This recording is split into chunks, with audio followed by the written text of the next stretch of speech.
Hello everyone, welcome back to the course of software engineering. This video is brought to you by Newton's group of institutions in association with Redefined Solutions. This is Arvind Egireddy, CEO Redefined Solutions. In this video, we will discuss about requirements elicitation. Software Development Lifecycle (SDLC) is a framework that defines the steps involved in the development of the software at each phase, and it covers the detailed plan of the building, deploying and maintaining of the software.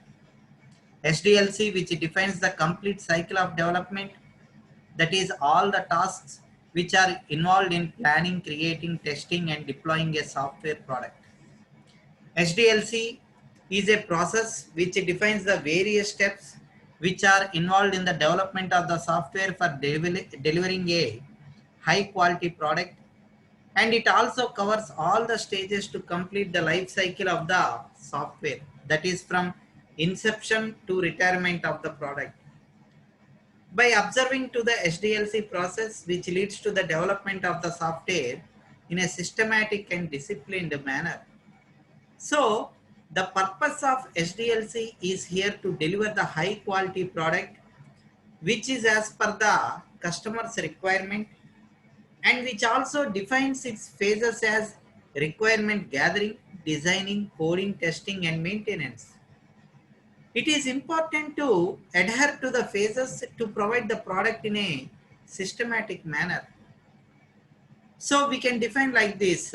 It models for the development of the software with a set of activities and their dependencies, relationships to each other to support the development of the software system. Typically, the life cycle questions which activities should be selected when we develop the software, what are the dependencies between the activities, and how should we schedule the activities. Now coming to the typical example of software legacy lifecycle activities. First, requirement elicitation. So here during this phase, all the relevant information is collected from the customer to develop a product as per their expectations. Any ambiguities must be resolved in this phase only. Business analysts and project managers, they set up a meeting with the customers to gather all the information like what the customer wants to build, who will be the end user, what is the purpose of the product. Before building a product, a core understanding of knowledge of the product is very important. So once the requirement is clearly understood, the software requirement specification use case model is created. This use case model should be thoroughly understood by the developers and also should be reviewed by the customers for the further reference. In the second step, in this phase, the use case model is expressed in terms of application domain objects. For suppose, consider this example, if a customer wants to have an application which involves money transactions, in this case, the requirement has to be clear like what kind of transaction will be done and how it will be done, in which currency it will be done, etc. etc. So once the requirement gathering is done, an analysis is done to check the feasibility of the development of a product. In case of any ambiguity, a call is set up for further discussion. And in the third step, designing. So in this phase, the requirement gathering is the SRS document which is used as an input, and the software architecture that is used for implementing the system development is derived in the form of subsystems. In the fourth phase, detailed design. In this phase, the subsystems are realized by the solution domain objectives. And fifth one, implementation, which is also sometimes called as coding. So here the implementation or coding start once the developer gets the solution domain objectives. The software design is translated into the source code, and all the components of the software are implemented in this particular phase. And the last phase, that is the sixth phase, is the testing. So here the testing starts once the coding is completed and the modules are released for testing. So in this phase, the development software is tested thoroughly and any defects found are assigned to the developers to get them fixed by using different test cases. Here, retesting, regression testing is done until the point at which the software is as per the customer's expectation. Here, testers refer SRS documents to make sure that the software is as per the customer's standard. Now, let us see what is the best software life cycle. Answering this question is the topic of the lecture on software life cycle modeling. For now, let us assume that we have a set of predefined activities, and today in this video, let us focus on the activity requirement elicitation. Software life cycle activities. Requirement identification consists of two activities: requirement elicitation and analysis. So the identification of an object and the definition of the software boundary are heavily intertwined with each other. So here in the first phase, that is in the requirement gathering, there are two steps. One is requirement elicitation and the other one is analysis, requirement analysis. So in this particular video, we discuss about the requirement elicitation. A requirement is a feature that the system must have or a constraint that it must satisfy to be accepted by the client.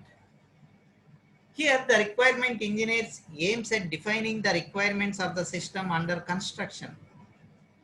Here, requirement engineering includes two main activities.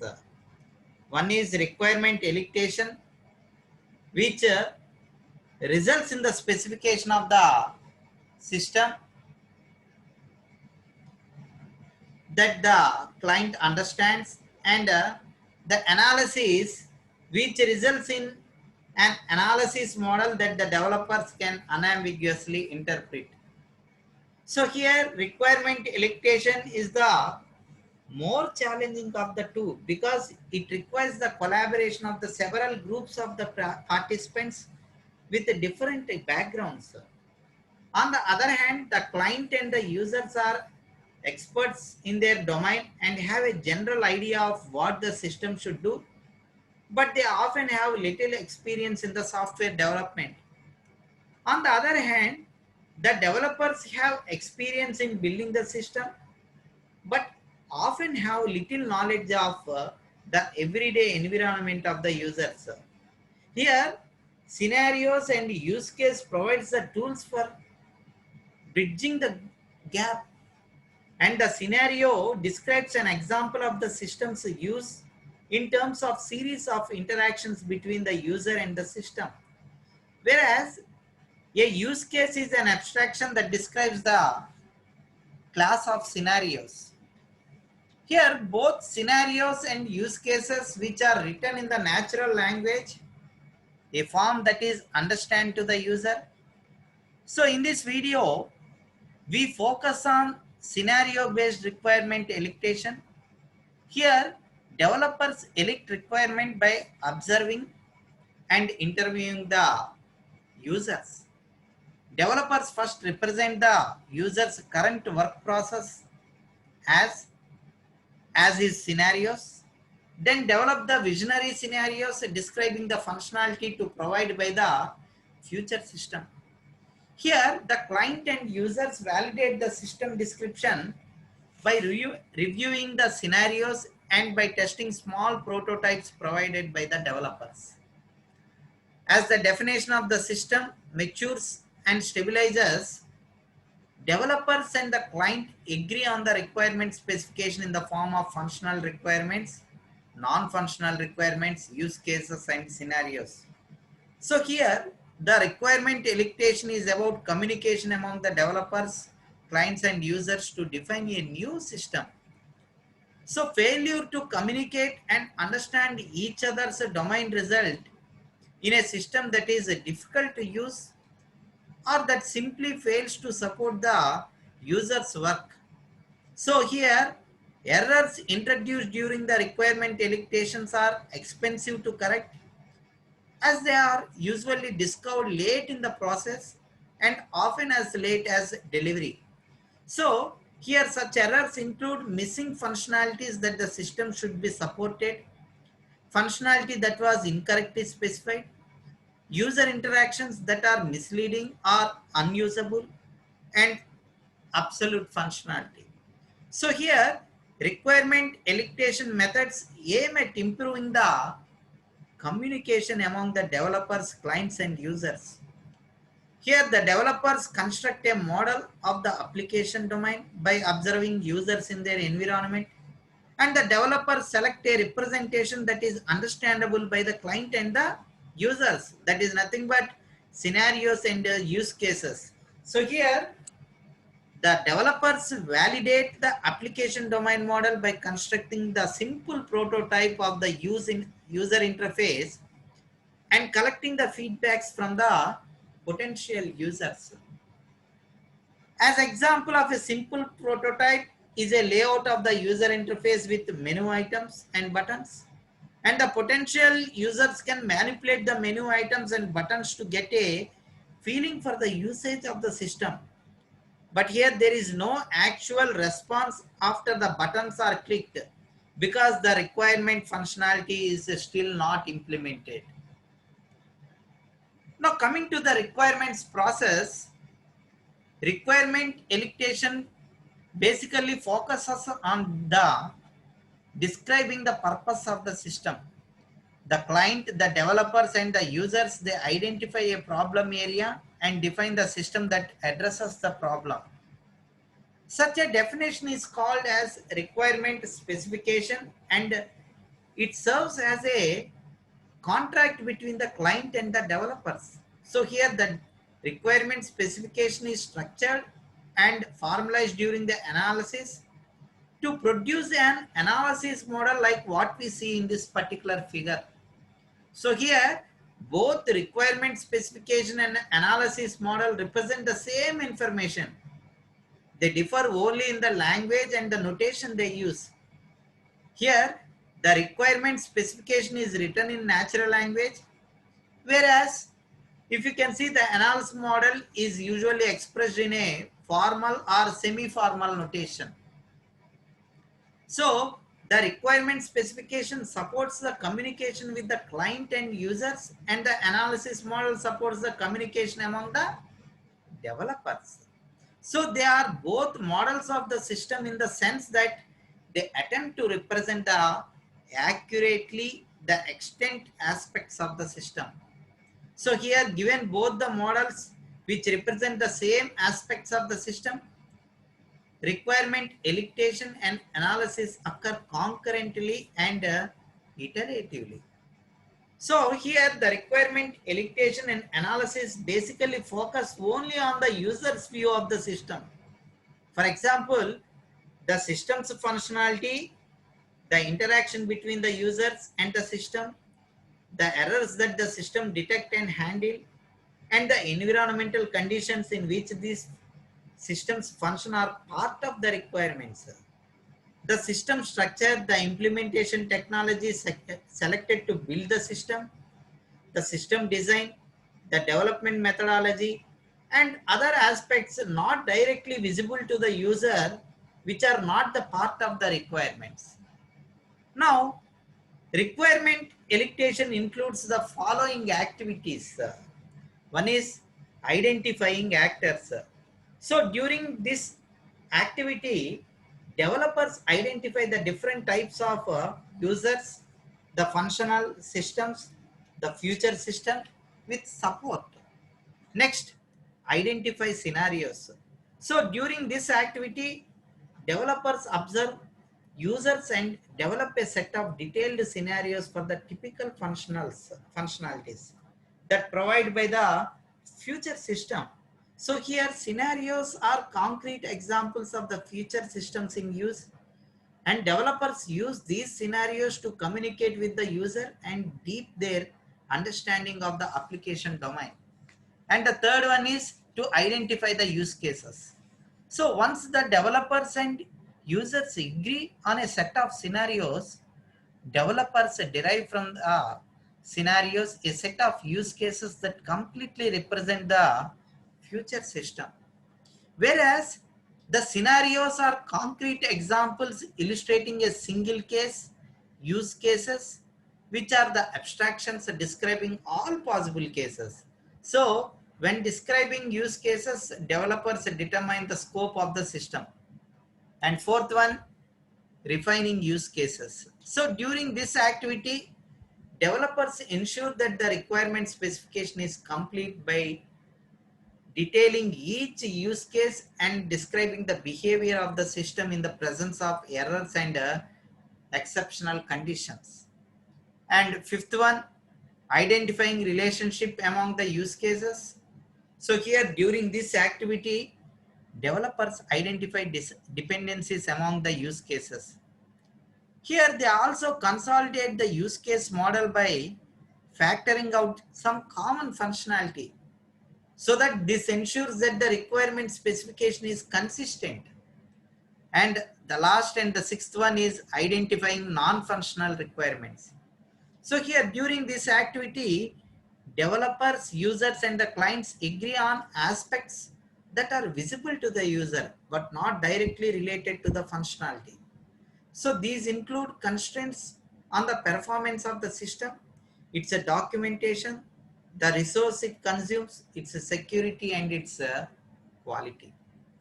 So here during requirement elicitation, developers access many different sources of information, including client supplied documents about the application domain, manuals and technical documentations, or legacy systems that the future systems will replace, and most important, the users and clients themselves. So here developers interact the most with users and clients during the requirement elicitation. So here we focus on two methods for electing the information: making decisions with users and clients, and managing the dependencies among the requirements and other artifacts. So joint application design JAD, which focuses on building the consequences among the developers, users and clients by jointly developing the requirement specification. Traceability, which focuses on recording, structuring, linking, grouping and maintaining the dependencies among the requirements and between the requirements and other work products. So here, let us see some requirement elicitation concepts. So in this session, we describe the main requirement elicitation concepts used. In particular, we describe about functional requirements, non-functional requirements, completeness, consistency, clarity and correctness, realism, verifiability and traceability, greenfield engineering, re-engineering and interface engineering.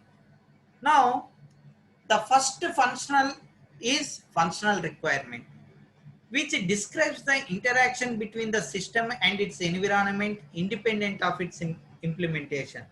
So here the environment includes the user and any other external systems with which the system interacts. Here the example is an operator must be able to define a new game. And the second one is non-functional requirements. So these describe the aspects of the system that are not directly related to the functional behavior of the system. Here non-functional requirements include a broad variety of the requirements that apply to many different aspects of the system from usability to performance. So they provide the following categories of non-functional requirements. First one, usability. So usability is the ease with which the user can learn to operate, prepare inputs for and interpret the outputs for a system or component. Usability requirements include, for example, conventions adopted by the user interface, the scope of online help, and the level of the user documentation. So here, often clients address usability issues by requiring the developers to follow the user interface guidelines on color schemas, logos, and fonts. Second one is reliability. So here, reliability is nothing but it is the ability of the system or the component to perform the required functions under standard conditions for a specified period of time. So here, reliability requirements include dependability, robustness, safety. Now, coming to the performance, performance requirements are concerned with the quantifiable attributes of the system, such as the response time, that is how quickly the system reacts to an user input, and throughput, how much work the system can accomplish within a specified amount of time, availability, the degree to which the system or components is operated and accessible when required to use, and accuracy. And the fourth one is supportability. So here the requirements are concerned with the ease of change to the system after development including, for example, adaptability, maintainability, and internationalization. So here, the models also provide additional categories of requirements, which are typically also include under the general label of non-functional requirements. That is implementation requirements, interface requirements, operation requirements, packaging requirements, and legal requirements. So when I mean that implementation requirements, they are the constraints on the implementation of the system, including the use of specific tools, programming languages, or hardware platform. And when I talk about interface requirements, they are constraints which are imposed by the external systems, including the legacy systems and interchange formats. When I talk about operational requirements, they are the constraints on the administration and management of the system in an operational settings. And when talking about the package requirements, these are the constraints on the actual delivery of the system. Example, constraints on the installation media for setting up the software. Then legal requirements, which are concerned with licensing, regulation, and certification issues. Now coming to the third one, that is completeness, consistency, clarity, and correctness. So here requirements are continuously validated with the client and the user, and validation is a critical step in the development process.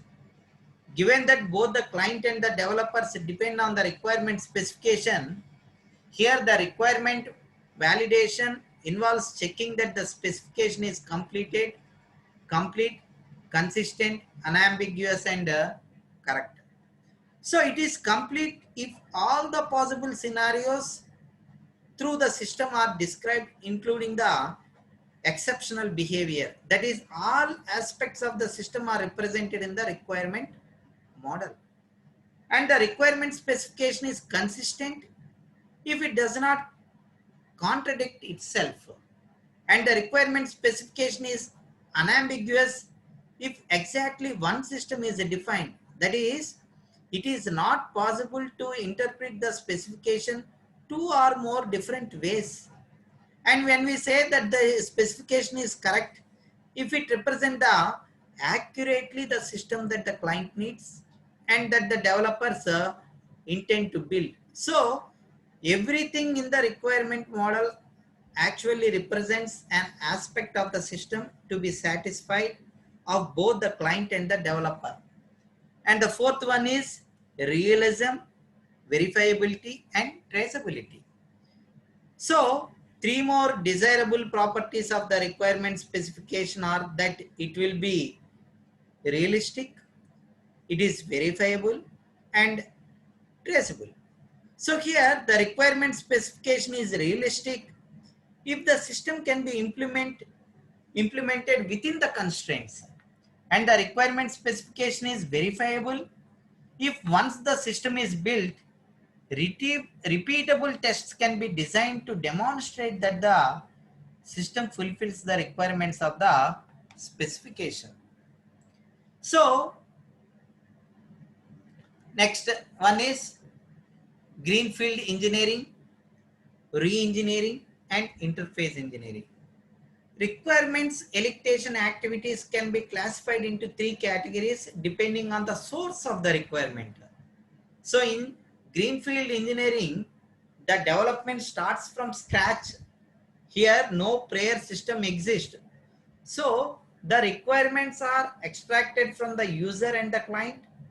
A greenfield engineering project is triggered by a user needed or the creation of the new market.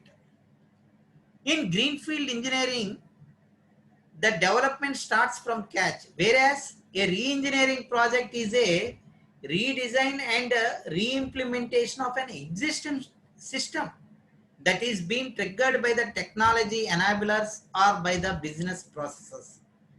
Here sometimes the functionality of the new system is extended, but the essential purpose of the system remains the same. So here the requirements of the new system are extracted from the existing system. Whereas an interface engineering, the project is to redesign of the user interface of the existing system.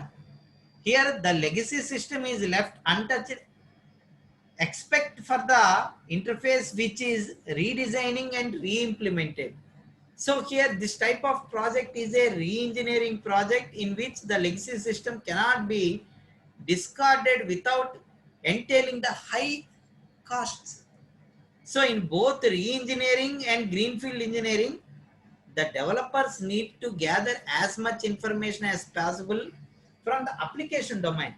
So this information can be found in the procedural manuals, documentations which are distributed to the new employees, or the previous systems manuals, glossaries, cheat sheets, and the notes deployed by the users and the client interviews. Now, let us see the electing requirement steps. So here the electing requirements helps the user for collecting the requirements. And the electing requirement steps are as follows. First one is collaborative requirement gathering. Many different approaches to collaborative requirement gathering has been proposed. So meetings are conducted and attended by both software engineers and the other stakeholders. Rules for participation and preparations are established. An agenda is suggested that is formal enough to cover all the important points but informal enough to encourage the free flow of ideas. Here, a facilitator controls the meetings. A definite mechanism is used. So the goal is to identify the problem, propose elements of the solution, negotiate different approaches, and specify the preliminary set of solution requirements in an atmosphere that is conducive to the accomplishment of the goal. While reviewing the product request in the day before the meeting, each attendee is asked to make a list of objectives that are part of the environment that surrenders the system, other objects that are to be produced by the system, and objects that are used by the system to perform its functions. So here the mini specifics are presented to all the stakeholders for discussion. Additions, deletions, and further elaborations are made in some cases. So in some cases, the development of mini specifications will uncover new objects, services, constraints, or performance requirements that will be added to the original list. So during all discussions, the team may raise an issue that cannot be resolved during the meeting, and an issue list is maintained so that these ideas will be acted on later. And the second step is quality function development. So here quality function development, QFD, which is a quality management technique that translates the needs of the customer into technical requirements of the software.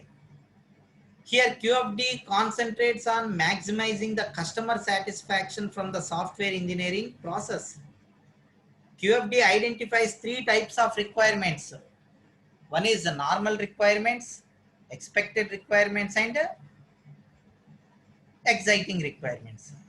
Here normal requirements, here the objectives and goals that are stated for a product or system during the meeting with the customer. If these requirements are present, then the customer is satisfied.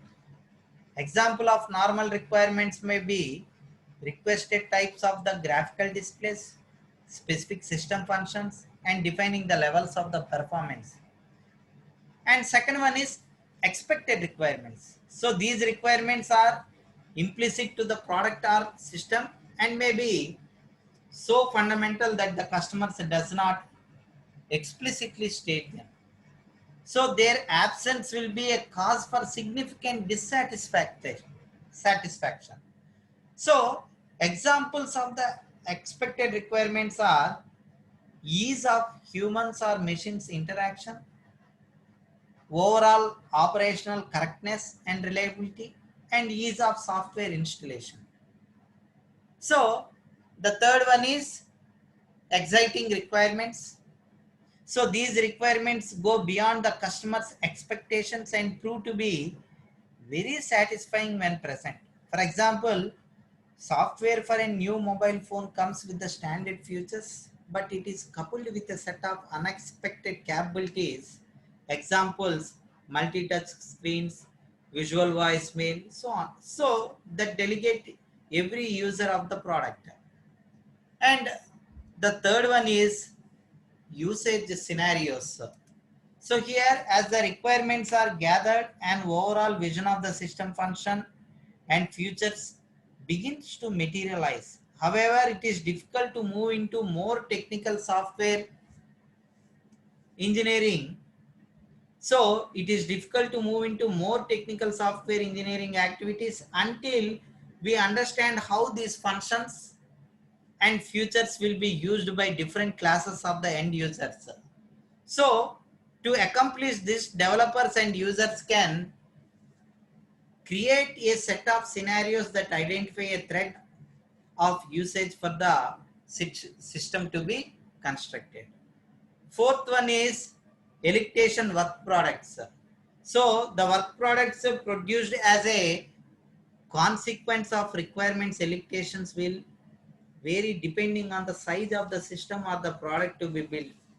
For most systems, the work products include a statement of need and feasibility, the bounded statement of scope and system or product, the list of customers, users, and other stakeholders who participate in the requirement electation, the description of the system's technical environment, the list of requirements and the domain constraints that apply to each, the set of usage scenarios that provide the insight into the use of the system or product under different operational conditions.